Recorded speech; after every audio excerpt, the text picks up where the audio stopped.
ایک قرآنی واقعہ آپ کو سناتا ہوں جس میں یہودیوں کے بندر بن جانے کا ذکر ہے۔ موجودہ ملک اردن میں ایک شہر ہے عقبہ، اس کے ساتھ ریڈ سی، اس کے کنارے میں ایک شہر ایلا ہے۔ بنی اسرائیل آباد تھے وہاں پر۔ اللہ پاک نے ان لوگوں کو قرآن پاک سورہ بقرہ آیت نمبر 65 اصحاب سبت یعنی ہفتے کے دن والے کہا۔ اللہ پاک نے انہیں حکم دیا کہ ہفتے کے دن سیٹرڈے کو شکار نہیں کرنا، کوئی دنیاوی کام نہیں کرنا، بس اس دن کو عبادت کے لیے خاص کر اللہ تبارک و تعالیٰ نے ان لوگوں کی آزمائش کا ارادہ کیا۔ وہ کیسے کہ ہفتے والے دن سمندر میں مچھلیاں زیادہ ظاہر ہونے لگی اور باقی دنوں میں غائب ہو جاتی۔ اب ان لوگوں نے اپنے خیال میں ہفتے والے دن کی حرمت کو باقی رکھتے ہوئے ہیلا کیا، وہ یہ کہ جمعے کو دریا کے کنارے کنارے بہت سارے گڑھے کھودے، ہفتے کی صبح کو دریا سے ان گڑھوں تک نالیاں بناتے جن کے ذریعے پانی کے ساتھ مچھلیاں گڑھوں میں آ کے قید ہو جاتی۔ اتوار کو انہوں نکالتے، کہتے ہم مچھلی کو پانی سے ہفتے کے روز نہیں نکالتے، ہم تو اتوار کو نکالتے ہیں۔ 40 سال یا 70 سال ان کا یہ عمل رہا۔ ان کے اس عمل کی وجہ سے بستی میں رہنے والے افراد 3 گروہوں میں تقسیم ہو گئے۔ 1/3 وہ لوگ تھے جو ہفتے کے دن مچھلی کے شکار سے باز رہے اور شکار کرنے والوں کو منع بھی کرتے تھے۔ 1/3 یعنی 1/3 ایسے افراد تھے جو خاموش رہتے، دوسروں کو منع نہ کرتے اور منع کرنے والوں سے کہتے کہ ایسی قوم کو کیوں نصیحت کرتے ہو جنہیں اللہ پاک ہلاک کرنے والا ہے، انہیں سخت عذاب دینے والا ہے۔ اور 1/3 یعنی 1/3 وہ خطا کار لوگ تھے، وہ نافرمان لوگ تھے جنہوں نے اللہ تبارک و تعالیٰ کے حکم کی مخالفت کرتے ہوئے ہفتے کے دن مچھلی کا شکار کیا، مچھلی کھائی اور بیچی۔ حضرت داؤد علیہ السلام کی نبوت کا زمانہ آتا ہے۔ حضرت داؤد علیہ نبینا علیہ الصلاۃ والسلام نے انہیں اس کام سے منع کیا اور فرمایا کہ ہفتے کے دن جو تم مچھلیوں کو قید کر لے تو یہ تو شکار ہے، اس سے باز آؤ ورنہ عذاب میں گرفتار کیے جاؤ گے۔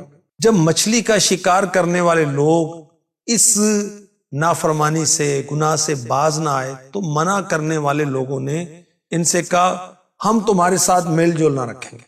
انہوں نے گاؤں تقسیم کر کے بیچ میں ایک دیوار بنا دی۔ منع کرنے والوں کا ایک دروازہ الگ تھا جس سے آتے جاتے اور خطا کاروں کا دروازہ الگ ہو گیا۔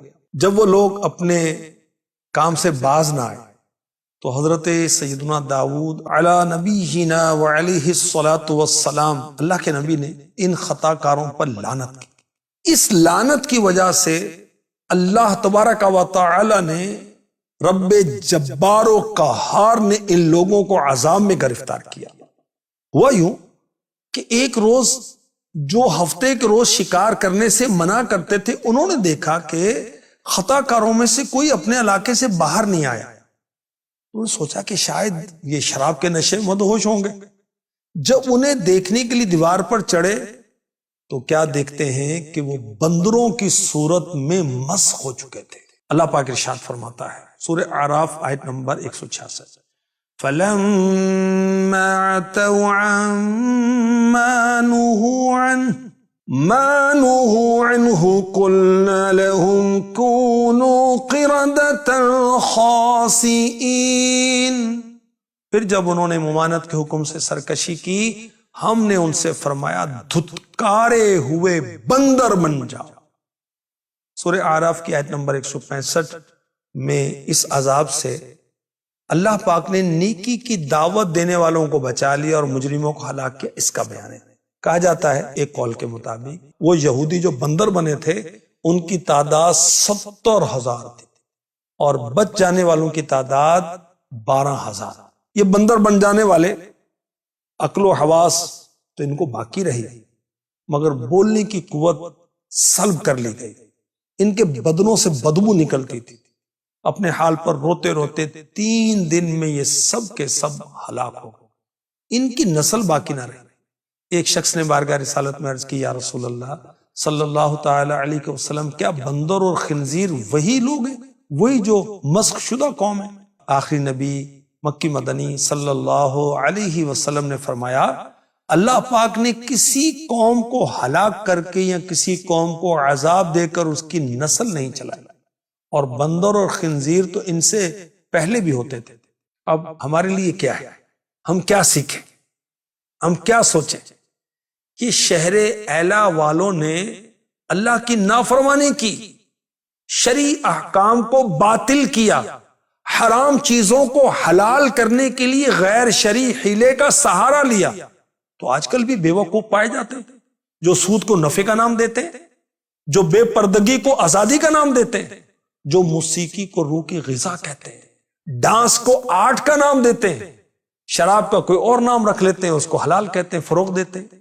یہ سب حرام حیلے ہیں. اور میرے پیارے نبی صلی اللہ علیہ وآلہ وسلم نے پہلے ہی سے ہمیں بتا دیا، فرمایا جیسا یہودیوں نے کیا تم اس طرح نہ کرنا، کہ تم اللہ پاک کی حرام کردہ چیزوں کو طرح طرح کے ہیلے کر کے حلال سمجھنے لگو. اسلامی احکام کو باطل کرنے کے لیے جس کی مثالیں پہلے دی گئی، ہیلا کرنا حرام، اور حکم شرعی کو کسی دوسرے شرعی طریقے سے حاصل کرنے کے لیے ہیلا کرنا یہ جائز ہے اور قرآن و سنت سے ثابت ہے. تو بہرحال جب بھی شرعی ہیلا کرنا ہو تو مفتیان کرام سے رہنمائی لے کر کرنا چاہیے، از خود نہیں کرنا چاہیے. اللہ تعالی ہمیں اپنی نافرمانیوں سے بچائے اور ہمیں اپنا فرما بردار بندہ بنائے. آمین آمین آمین.